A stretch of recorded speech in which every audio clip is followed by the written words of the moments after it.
Assalamualaikum warahmatullahi wabarakatuh.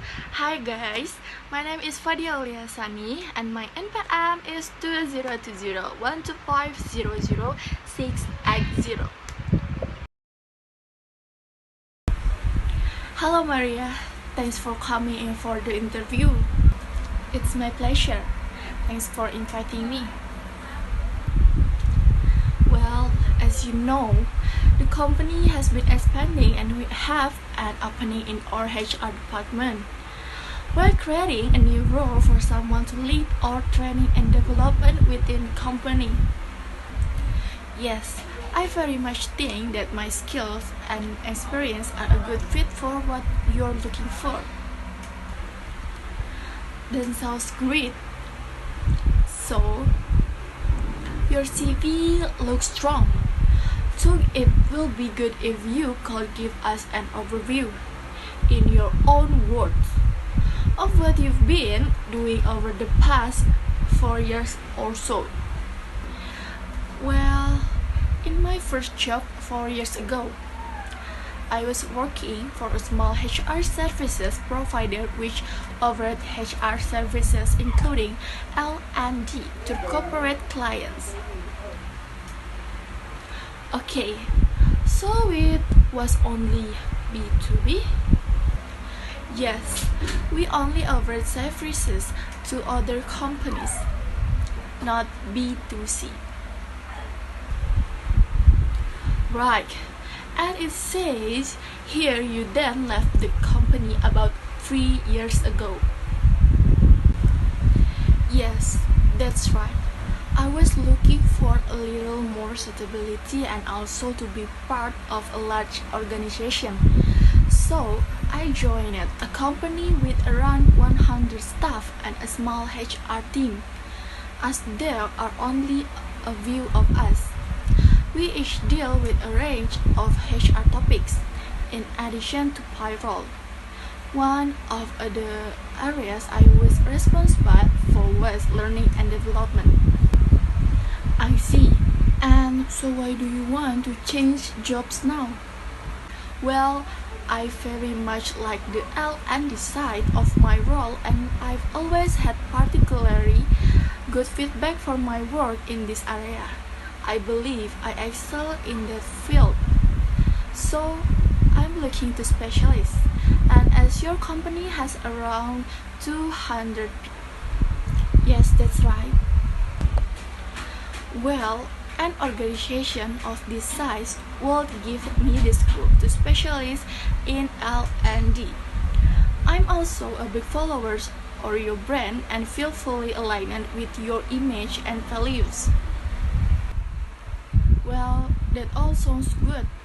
And I can see you have an L&D qualification. Yes, I got a diploma 2 years ago.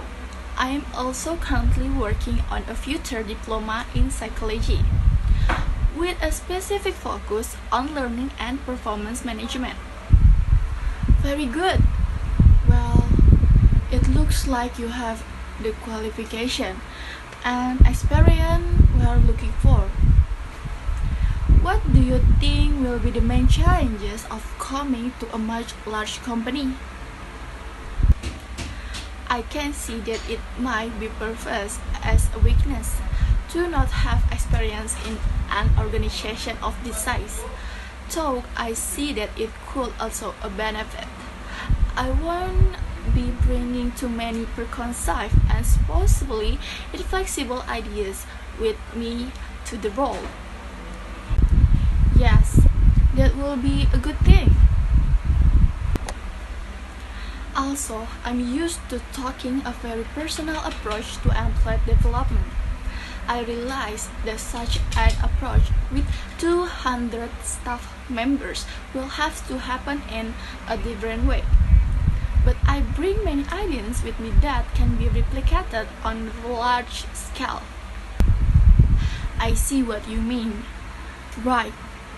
So, do you have any question for me? I think we've covered many of the areas I had want to address.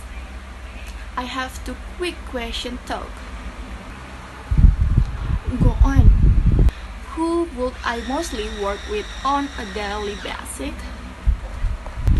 Well, there's the HR manager who you would report to, and then the HR team, which currently have 6 people in it. There's usually an intern or two who you can get someone support from also. Okay, thanks. That's all really clear. And my other question is how performance in this role will be measured. What does success look like? That's a good question. As you know, we have a performance management system in place, and from that, we have identified some learning and development needs within the organizations. But we haven't devised a strategy. Your role would be to devise and then successfully implement this strategy. Thank you. That sounds interesting. Great. So, thanks again for coming today. We'll be discussing all the candidates next week, and then I'll get back to you by the end of next week to let you know the outcome. Thank you for your time. I welcome the opportunity to continue discussing this role with you. Thank you for watching the pronunciation practice the final exam.